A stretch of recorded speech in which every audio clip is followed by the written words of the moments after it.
I think you're planted where you're needed, aren't you? God puts you where you're required at the time. Welcome to Island Influencers, where we share stories of successful business owners, experienced professionals, entrepreneurs, and community leaders based or with influence in the Isle of Man.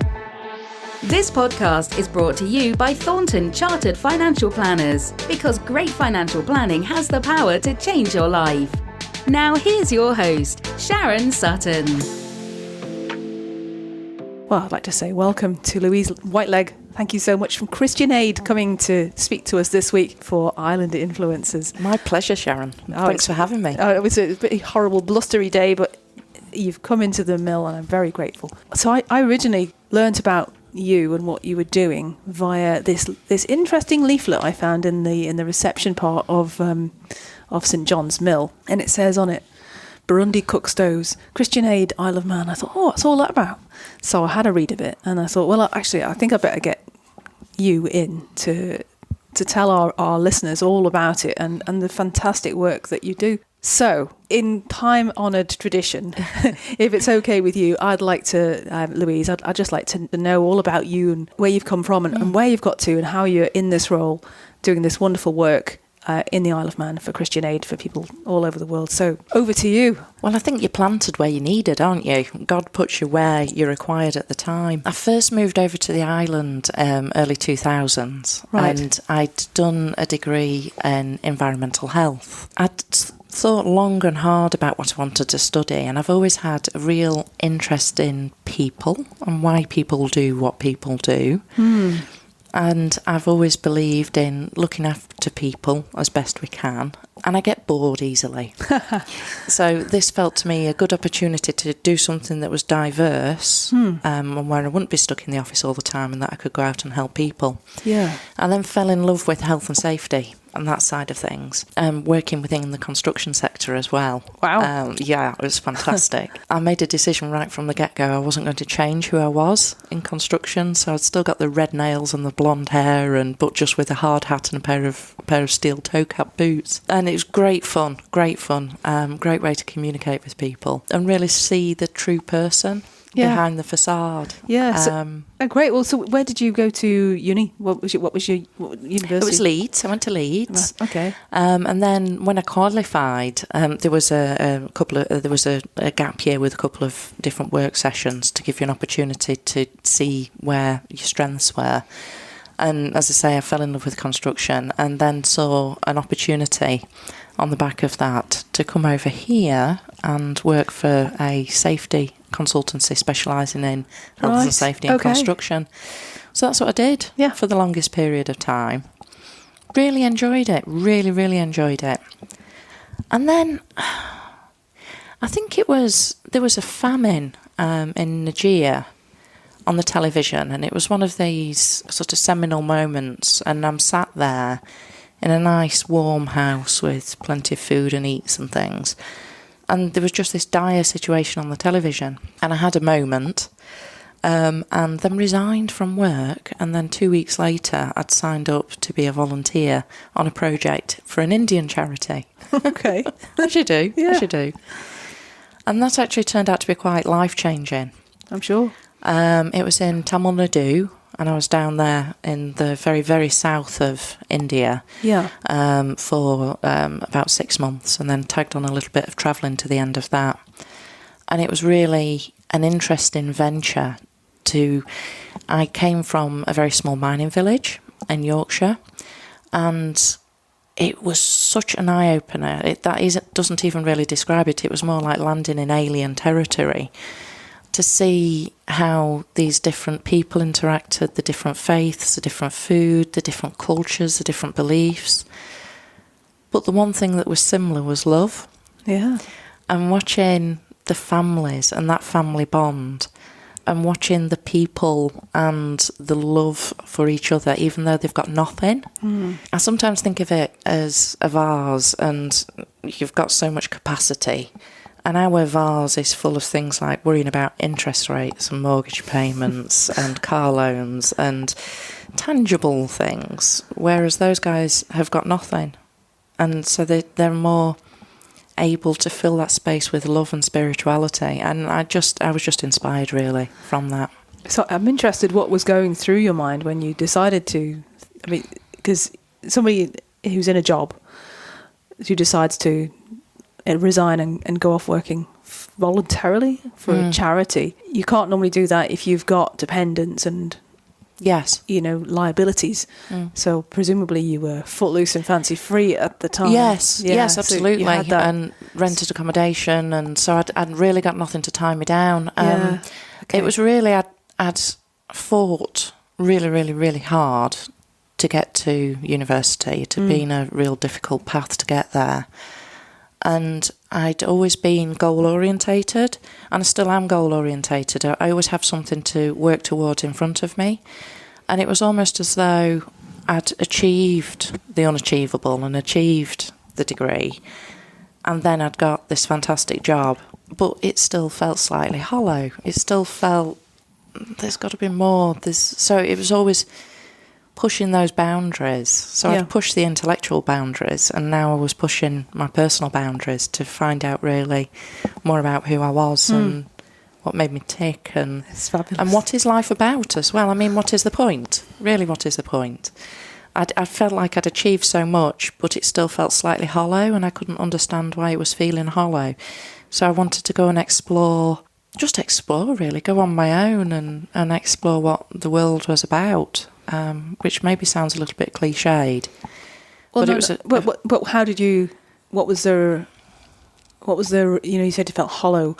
The reaction when you saw that TV article on the abject horror that was going on in a part of the world that was so far away. What went through your mind that you ended up getting there? It just absolutely resonated with me, and it was just so alien, the concept of people being that desperately impoverished, the environment around them, the dust, the heat, the lack of infrastructure.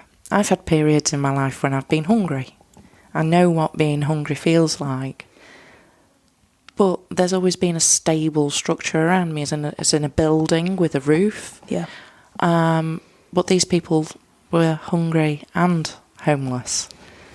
Yeah, it's unimaginable for us at home in our centrally heated houses with food on the table, and it's something that it's very difficult to explain unless you've experienced it yourself. Indeed, it's very difficult to explain, and it was something that I wanted to experience and to understand and to dig a little bit more into the bigger world that there was, because coming from this very, very tiny ex-mining village community, that was very, there's a reason they talk about the north and south divide and trying to even out the country. There's a real reason why they do that. So coming from that isolation into then the big world of the Isle of Man, and then discovering that there's an even bigger world, it all fell into place. And it was the best and the worst thing I've ever done. It was the most amazing, the most depressing thing I've ever done. It was polar opposites of everything. Gosh. There was the most beautiful, beautiful smells, wandering around with chains of jasmine in your hair against the awful stench of the open sewers and the rotting rubbish. The beautiful, beautiful colours of the ladies' saris and against the blandness of the arid desert areas. You paint a very, very vivid picture. It was the contrast between the two. There's nothing in the middle. It's love and hate. So what did you learn from that? What did you resolve to do from that experience? I didn't at the time. It was too much. It was sensory overload. It was planting seeds in me that budded faith, that budded a will to inquire, to keep pushing boundaries, to keep helping people, and to find out more about different cultures. And it really left me with more questions than answers. It was quite traumatic. I was teaching English, Yorkshire, to the little kiddies in the local school. So they all speak English with a Yorkshire accent? They do. Excellent. They do. And there was one particular occasion. There's many happy memories, but there was a lady who was a Dalit, one of the outcast Indian people from their lowest caste, and she came to manually empty the drop toilets of the public school, and she wore a particular shade of blue that they wear, and she didn't have. She just had a one-piece sari. She had no top that goes over the chest. It was just a big long piece of fabric that was wrapped around her. And she had what I'd previously associated with different tribes, where they've got really low hanging earlobes with large holes and lots of jewellery in. And she had tattoos that had been done. And she had the biggest, most beautiful, gorgeous smile. And we had no language whatsoever in common. And the children threw stones at her because that's what they know, because that's how they've been brought up. That's what they do, because she's a Dalit, she's the lowest of the low. So I, not necessarily one for following the rules all the time, with a cultural awareness of what I was doing, I, in a very gentle way, made it known that I was welcome to her and I wasn't going to do that. And as the time went on, because I was there quite a long period of time, she cropped up the courage to approach me. And one day I was sat with an umbrella because of the heat from the sun. And there's a fascination with the white skin, because the area where I was at that time of Tamil Nadu, a lot of people had never seen a white person before. So there's a real fascination with skin. And she'd come up and she'd stroke her hand, and then she'd look at my hand, and then she'd point to the sun, and then she'd tell me off for being inside the sun, outside in the sun. And I just remember me and her having this, inverted commas, conversation, because she showed me her marriage band, and so we were able, although there's no language at all in common, as women we were able to have a conversation. And I remember looking around me and I was encircled by all the children in the school, just in a perfect circle, all stood around me, agog that I was talking to this woman. And I didn't see so much bad behaviour then in front of me with this woman. Good. So, as I say, it's the harshest, it's the most awful, and it is the best and most brilliant experience. So how long were you there for? Just shy of 6 months. Right. Gosh. And then what happened then? How did you get to Christian Aid? Oh, well, it's quite a long story of finding where you fit, really. For the longest period of time, I did Girl Guides and Brownies out of Onken Church. Okay, but that's voluntary as well, isn't it? It is voluntary, yeah. Yes. Oh, no, I'm a great one for voluntary things. So what were you doing career-wise at that point? Health and safety. Health and safety.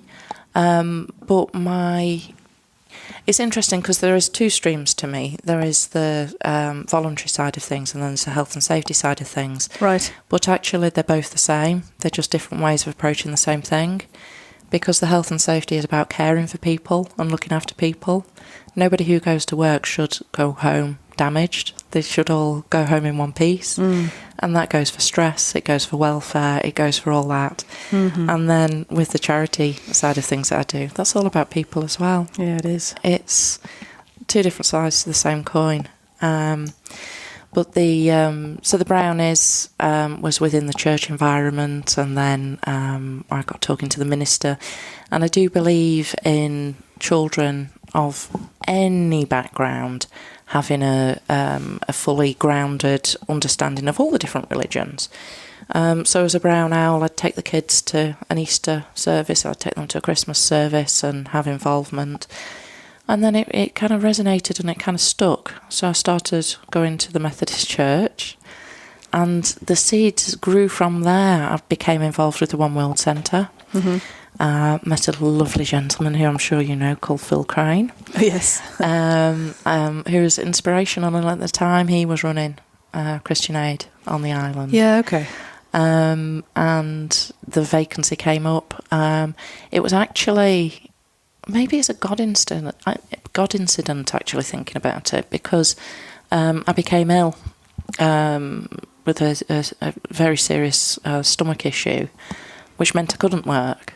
Right. And I saw this job vacancy for a very, very small amount of hours, and I thought, well, that's just enough to give me that reason to get out of bed, to give me that focus to move on.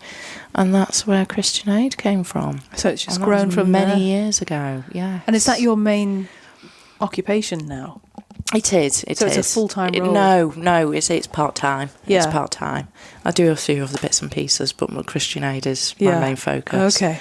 There's been a reshuffle within Christian Aid before COVID. Well, virtually all of the regional offices got closed down. So we had a big... But the Isle of Man didn't? It didn't. No. It didn't, no. Right. That was a mission to make sure our voices still got heard. Yeah. Because for me, the most important thing is not only the beneficiaries, the people who are on the receiving end of the work, but it's also the supporters and the donors on the island, because these are amazing people, and I have a relationship with them. Yeah. They've gifted me funds to do the projects that we've done. And looking at one of the leaflet here, we've built wells in Zimbabwe. We've rebuilt homes after hurricane. We did beekeeping in Kenya. Oh yeah, you did. Yeah. I remember that one. I think we donated funds. Was that Harry Owens? Well, yes. But he didn't go in the end, did he? Yeah. Oh, yes. He did No, go. He did. Sorry, Harry. That's a totally different story, that one. Oh, it is? Yes. So, Burundi is where we've been supporting recently. Yes, which is East Africa. It is. It's just below Rwanda, and it's next. Completely landlocked, isn't it? It is, and it's next door to the. I'm going to say this correctly. The Democratic Republic of Congo. Okay. DRC. That's a lot easier to say. Okay. So it's just next door to the DRC, and there's a big lake that separates it. So underneath Rwanda, next door to the DRC. So it's in a real hotbed of issues. Yeah. But it's been forgotten. When we had the financial crash, a lot of the large international charities reconciled where they were going to work and what they were going to do. And a lot of people pulled out of Burundi because its primary language, its official language is French. So they speak Kirundi as their national language, then they speak French, and then very, very small amount of population speak English. So there's this additional barrier in place to English countries, and that was enough to cease working there. Yeah. Apart from Christian Aid. Christian Aid was one of the people that stayed. Yeah, Médecins Sans Frontières, I guess, maybe. Yes, yes. And Belgian, the Belgian version of Christian Aid. We're one of the few charities that works there, but it's one of the poorest countries in the world. And again, I got that thing, I had to see it for myself. So because I'd been ill, the family never happened. It didn't happen because I'd been so poorly. Yeah. And then you get to an important birthday, and everybody says, where are you going? What are you going to do? How are you going to celebrate this big birthday? Well, I'm quite antisocial. I don't want to go out anywhere. I don't want to, Parties. No, it doesn't appeal. So I said to my husband, I said, you know what? I'm going to go to Burundi. So after I'd picked him up, I told him where it was and then picked him up off the floor. Did you take him with you? No. I just got someone to look after the doggies at home. Okay. No, so it's a self-funded trip, and I did get there for my 40th birthday. In fact, the day of my 40th birthday, I got off the plane and waggled my feet into the sand in Burundi, and that was just the best birthday present ever. So I stayed there for 3 or 4 weeks with the Christian Aid team, learning about the work they do over there. Now, a few years prior to that, we'd done a beekeeping project, and that was in Kenya.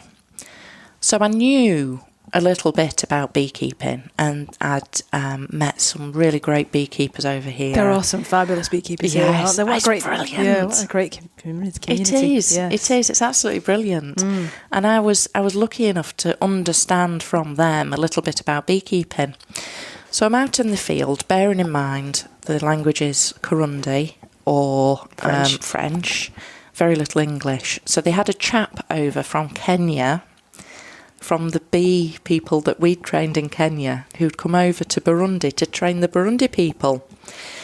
And my interpreter was having to translate what he was saying from, I think it was Swahili, into English and then into Kurundi for the locals. I know. So I actually got to sit there and just listen. Right. And as it's being translated, I'm thinking, oh, that's not right. And, oh, that's not right.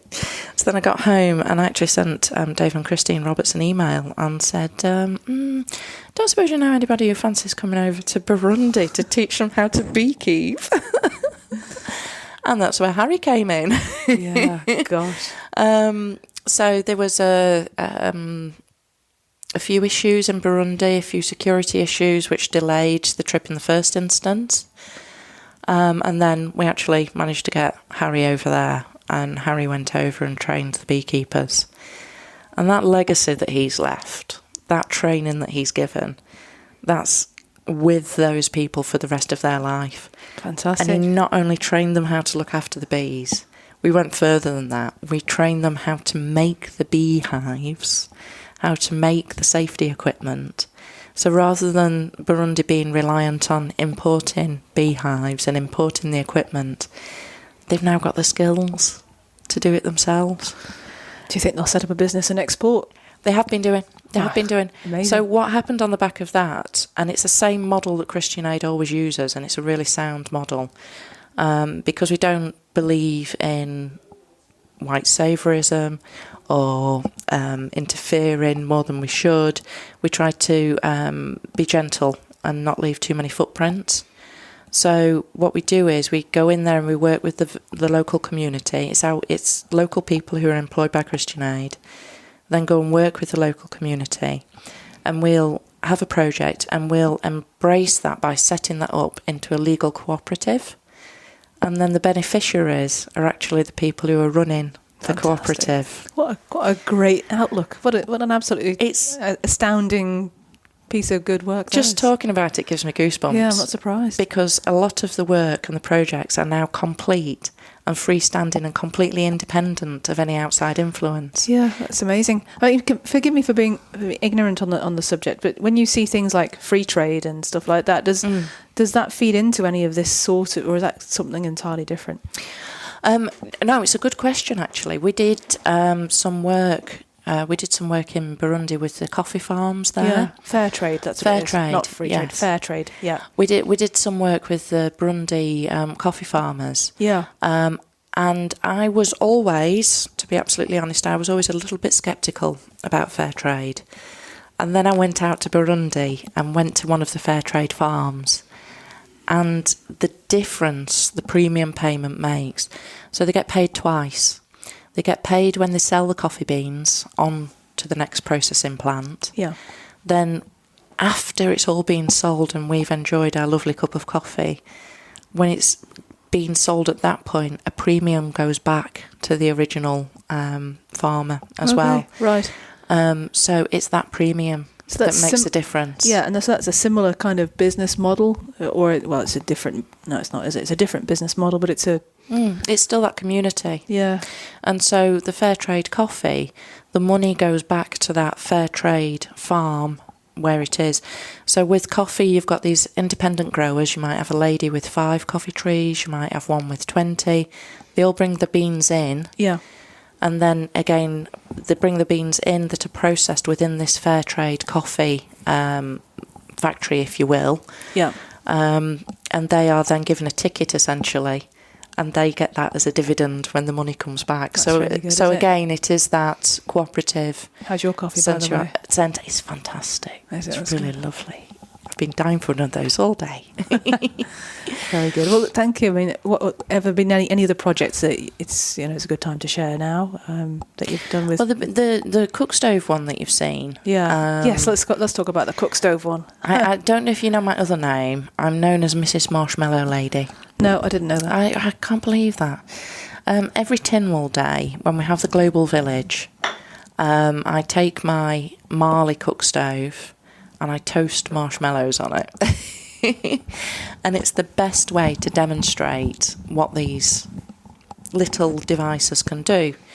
So I know this doesn't work very well just on audio, but if you think of a round clay pot, And then if you think of a little metal outer around it, around the clay pot. Yep.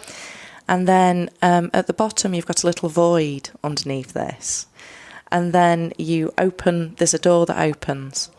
So you put your your charcoal and your wood into the top of the cook stove, and then the ashes fall into the void at the bottom. The reason why you've got a door on is so you can change the amount of air that flows into it. Okay. And then there's these little hooks on the outside, and you flick the hooks on the inside, and then you pop your pan on top. And it encases the heat. Right, okay. So at the moment in Burundi, they're cooking on pebbles, and the big flat pebbles, and the pebbles are sort of, put your arms together, they're that sort of size. Mm-hmm. And what they're trying to do is they're trying to heat these pebbles to a point where they can boil water. Oh. So it's illegal to chop down trees in Burundi. So the only thing they've got to burn are the ears from the sides of corn and the stalk and you know that sort of dry rubbish. So they haven't really got anything substantial to burn. Yeah. So it takes hours and hours and hours to actually bring the water up to boil. It takes 4 hours to do evening meals. It's a ridiculous amount of time. Flippin' heck. So this cook stove is just such a simple idea, and it is so innovative because by having the cook stove it takes less fuel because it's in a confined space and the heat's controlled. It's also safer, so you're not falling over it and the kids aren't falling over it and the cattle and whatever else is in the house. Yes. But it's also great environmentally because we're not cutting down trees, we're not polluting the air, and we're not polluting the indoor air pollution either. So it's a lot better for the ladies doing the cooking and the amount of time they save. Yeah. So, and how much are these, did you say? Well, if you're going to buy one in Burundi, including the cost of what we've done we've bought the land, we've set up the cooperative, we've done everything. They're working out about £2 each at the moment. Oh, right. Which is... That's pretty good. Yes. Pretty good value. We worked out that a donation of £2 would cover the start of one of these. Because what we've done is this is in conjunction with a grant that we received very gratefully from the Isle government. Right. And what we did was we took this grant, we split it between the north and the south. We bought land in the north, in the south. We built 2 kilns. We've built a building around it. We've trained them all to use it. We've set up this legal cooperative. We've got all these bits in place. They're at various stages of development at the moment. One of them is up and running, and we've already given great market employ. We gave the ones that we used to train people on, we gave those away to the poorest people who wouldn't be able to afford one. Oh. And you know what it's like when somebody's got a new cooker? Where did you get that from? I want one of those. Yeah. So that's our marketing employ. In order to help people who don't have the finance to buy one of these cook stoves within Burundi, the cooperative itself is set up so you've got macro financing. Yeah. Okay. So you can get a loan from the cooperative to buy one. Yeah. It's fantastic. Great scheme. It's just, and it's really mind-blowing. When you sit here, I mean, everybody has dark times. And we are living in challenging times at the moment. We sure are. You just need to switch on the television to see what's going on, and it shakes you to your core, some of the stuff that you see. But modern technology is marvellous. And I'll get a WhatsApp message from Burundi with a photograph of a lady holding aloft her new cook stove and this big smile, and it's heartwarming. Yes. It's absolutely heartwarming. Better than the news. Oh, absolutely. It helps you keep your feet on the ground as well. Great. Yeah.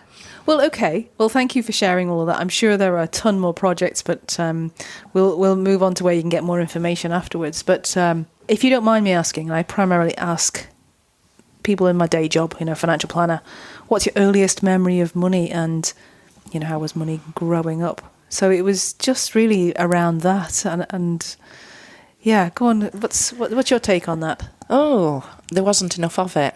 There wasn't anything. That's in money's nature. To never be enough. Yes. When I think about the first real memory of money, I remember my grandparents giving me £1. And I remember hiding it. Gosh. And squirreling it away. Okay.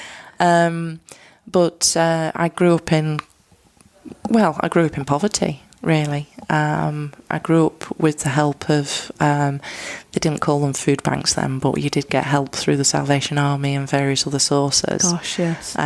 So I grew up in very difficult circumstances and was the beneficiary myself of other people's kindness, which wasn't especially, I didn't especially appreciate that at the time, as you don't when you're little. No, you don't, do you? You can see things are different, and you can see things are missing, and you can see things are completely in your head unachievable. But yeah, difficult circumstances. I don't blame you for hiding the money then. No. It's a good answer. It's a good answer. Okay. Didn't get much of a interest rate on it though. No, what's this? Under the plant pot. Similar concept to under the mattress, which is what I've heard some people have done. Yeah, not a great return out there either. But okay, so of all the things you've done in your life so far, which sounds like some amazing achievements, what's given you the most fulfillment, would you say? I mean, the Burundi bee thing sounds just compelling. I don't know how you're going to top that. But well, you said you're always looking for the next thing, so... I'm a creative person, but I'm a creative person who also loves legislation and rules. So there's quite a... it's interesting because I can have these great ideas and then I'm in the opportunity where I can actually bring these to life. In a practical way. Yeah. So like... It's a great skill set. Being able to take Harry and to take him over to Burundi, because what we didn't hear about in the story was when Harry actually did get to go to Burundi, he was 84. I was going to say, yeah. He was 84. I forget now, I think it was a new hip that he'd had or a new knee. But he was 6 weeks post-op. What a guy. Yeah, absolutely. I mean, the man is just amazing. And he did get a Queen's Award, a BEM, for that. Did he? Quite rightly so. Yeah.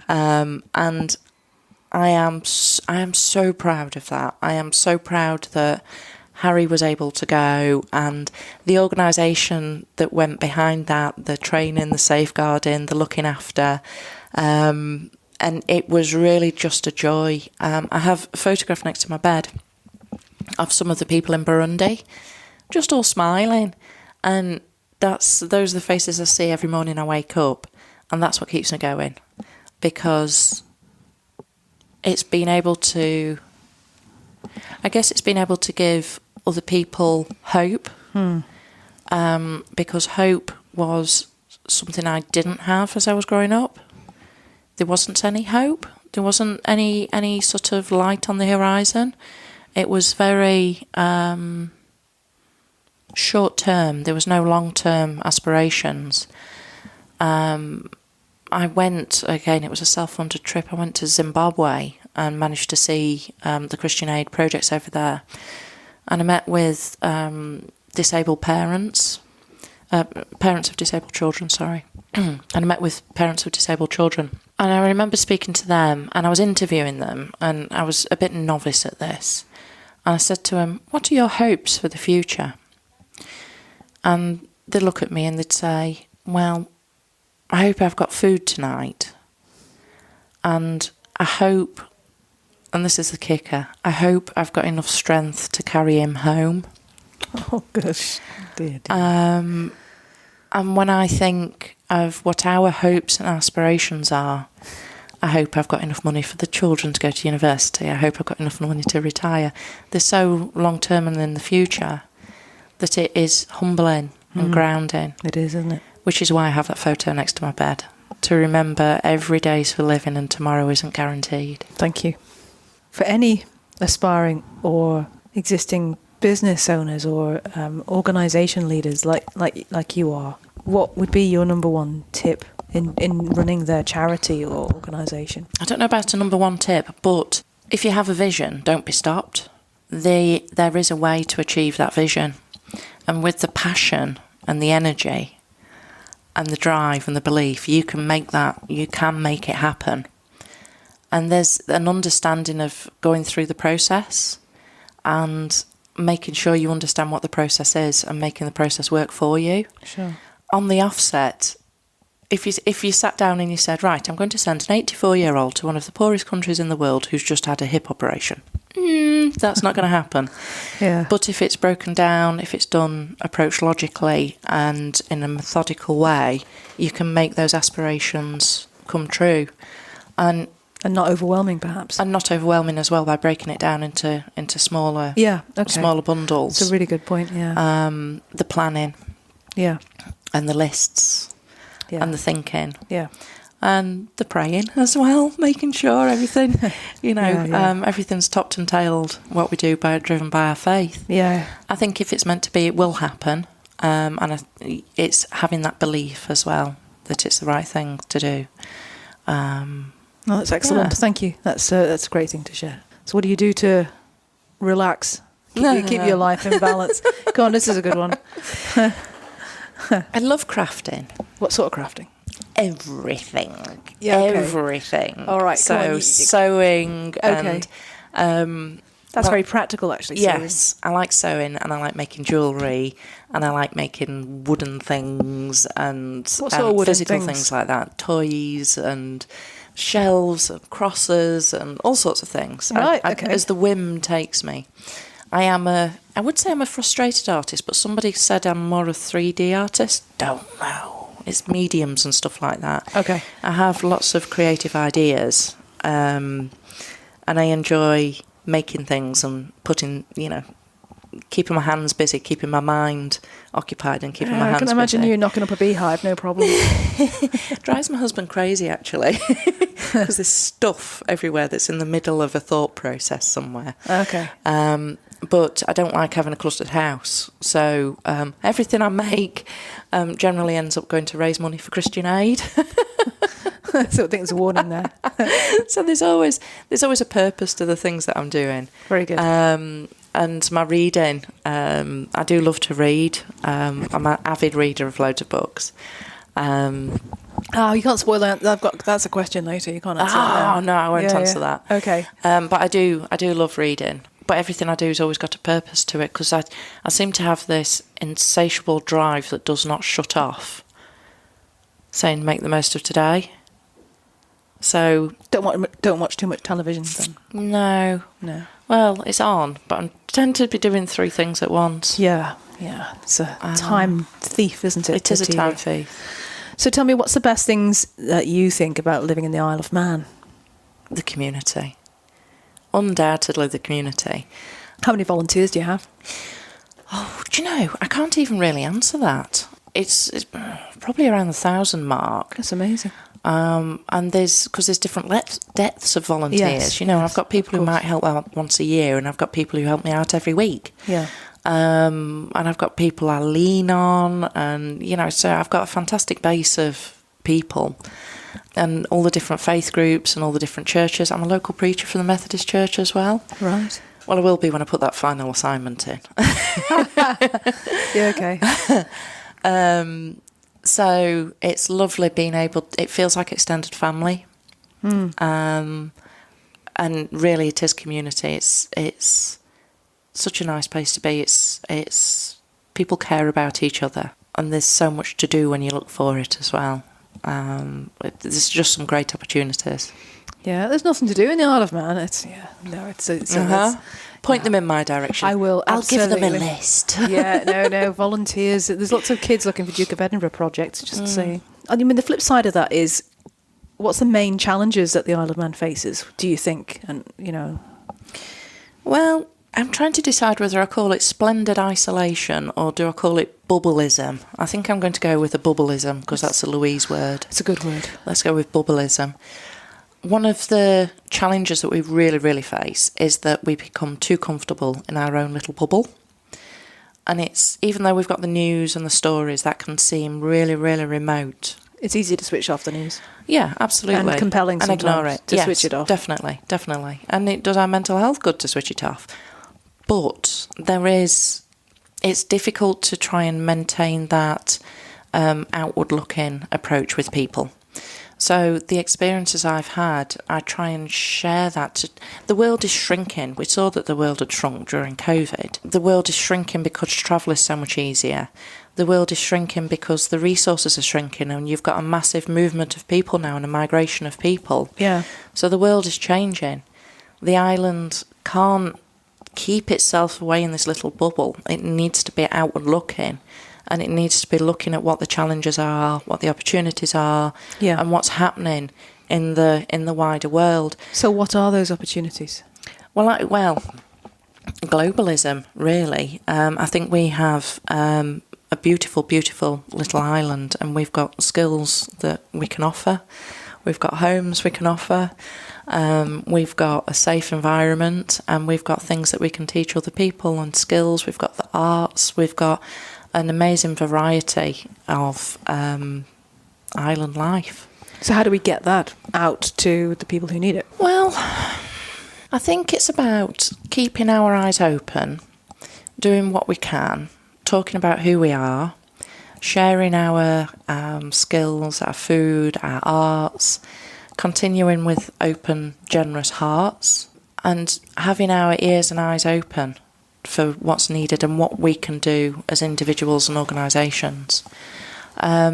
There's things we can do deliberately that will help the bigger picture, such as all the environmental issues, and making sure that we are using energy sensibly, making sure that we're doing the recycling that we can, making sure we're doing everything to look after the creation that we live within. So there's big picture things like that as well. And then of course there's supporting different organisations and charities. There's lots of and them charities, here. Yes. Yeah. And the amazing workplaces like the One World Centre do, like Cafe Lingo, the amazing work that they do at Cafe Lingo. Okay. Because the Cafe Lingo guys are awesome. The refugees that have come over recently would be stuck without Cafe Lingo. I've not even heard of it before. Oh, there's a whole different podcast. Oh, it sounds like you'll have to put me in touch. Okay. So, what have you got planned next? What's the next big thing for you, for Christian Aid on the Isle of Man? Well, we are waiting to decide on what Christian Aid Week will look like next year. So that is a big thing. And what sort of time of year is that? So it's always in May. Okay, so it's not far off. It's not far off, so it should be a pending decision. Right. So it may well be Burundi again, but I'm not entirely sure. So we're looking forward to doing that. But something that I'm really, really looking forward to is it's St John Mill's 20th anniversary next year. And we're hoping to do something pretty special to do with intercultural Bible studies. Right. Where we hook up with different countries and we do a Bible study at the same time. It's a really, really special Well, you can thing. do that now with all the new equipment that they Absolutely. Isn't it amazing? Absolutely. Oh, yeah. It's perfect. It's perfect. And it's also that experience of coming out of our bubble and hearing from other people. Ticks your boxes. It does, absolutely. And it'll just be... It will be a splendid experience and something for me to really look forward to as well. I've been involved in quite a few intercultural Bible studies with different countries. Right. And it is the most moving... It's an amazing experience. It really is. Sounds humbling. Great. Sounds great. Okay. So this is where I ask you about... Go on, tell us about what books you've read recently. I'm quite glad you asked me this one. I was in the airport the other day, and I promised myself that I would not buy any more books until I'd read all the ones I've got to read. Ah, yes, it's called Self-Development, not Shelf Development. That's the one. Did you know? However, as I was walking past a particular bookshop, I saw one that was called Surrounded by Idiots. Okay. And I just thought to myself, I've got to have a look at that. And actually, it turns out to be a cracking little book by, I think, Thomas Erickson. And it's all about communication. No. And it's all about those different colours. There's 4 different colours that you separate people into. Yeah. And it's all about just miscommunication. People assuming that they talk the same way as they do and communicate, and we don't. Exactly, not at all. No, not at all. No. And it was just, I chewed through it in an evening. Thanks for a flight delay. But it was a jolly good. It was a jolly good book. Great. And I've also read Treacle Walker, which is a real funny little book. It's a funny little story. It's like a make-believe story that a child will tell, and I definitely recommend that. And then the other thing that I'm looking at the moment, I'm reading a book on Celtic Christianity and climate change. Someone's written a book on that? Oh, lots. Gosh. But this particular one's a bit of a history book as well. So it goes through all the history of Celtic Christianity and up to date, and with all the different saints and big stories around how we've always looked at the climate and how that's changed over the years. And really fascinating read. Yeah, it does sound fascinating. Oh, okay. Not like reading. Didn't manage to read that in an evening. Okay. So who inspires you? It has to be the people in Burundi. One particular person inspires me, and that is the chap who runs our Burundi office. He's my partner in Burundi for Christian Aid. And Christian Aid helps communities as a whole. This gentleman, 95% of Burundi is Christian and Methodist, as it happens, and United Methodist. So a gentleman came over from America and went to a Sunday school and said to the people in the Sunday school, "I'd like to see your top 2 students, please." And he met the top 2 students, one of which was Emery, and he said, "I'd like to pay for your education. As long as you want to be educated for, I want to pay for your education." And Emery was chosen. And Emery did a degree, speaks very good English. And then he decided that because he'd been given this opportunity by this kind donor, he wanted to pay back his community. So then he started working for Christian Aid. Wow. And it's that cycle of effort that somebody's put in, that seed that's been planted, which is then borne fruit many years later. And the pastor who sponsored Emery through his education has then facilitated thousands and thousands of people becoming beneficiaries Amazing. of Christian Aid. Yeah. And living a more enriched life because of that. And I just find what a great story. Thank you for sharing that. So what's your favourite quote, Louise? Never doubt that a small group of thoughtful, committed citizens can change the world. Indeed, it's the only thing that has. It's by Margaret Mead. She was a social scientist. I can't even remember when I came across this saying. It's a good saying. She's a lady. She was asked once, when did humanity develop? How do we know when humanity developed? And the person asking the question was expecting something like fire or something like this. And the answer was the first time they found a broken bone that had healed. Because that was the first sign of humanity. Normally, if you'd broken a bone, then the animal would be left to fend for itself until the end. Whereas the first sign of humanity was that mended bone. And she just inspires me. Mm-hmm. And I really, really, truly believe, especially in the context of the Isle of Man, people say, we're only a small island, what can we do? You can make such a massive difference if you have the heart to, because you'll certainly be enabled to, living on the island. You're quite right. I think I'll leave it there. Where can people go to learn more about you and the work that you're doing, Louise? So, Mr. Google's always helpful. Absolutely. If you Google Christian Aid Isle of Man, you will come up with our Christian Aid webpage that's got the details on there, and also Christian Aid Isle of Man is on the Facebook as well. Oh, Facebook. Yeah, why would we be without Facebook? That's been a completely inspirational and motivating, astonishing story, and I thank you very much for sharing that today. Thank you with me and my listeners. I think that's just great. Thank you for inviting me. It's been a pleasure. Thank you. Thanks, Sharon.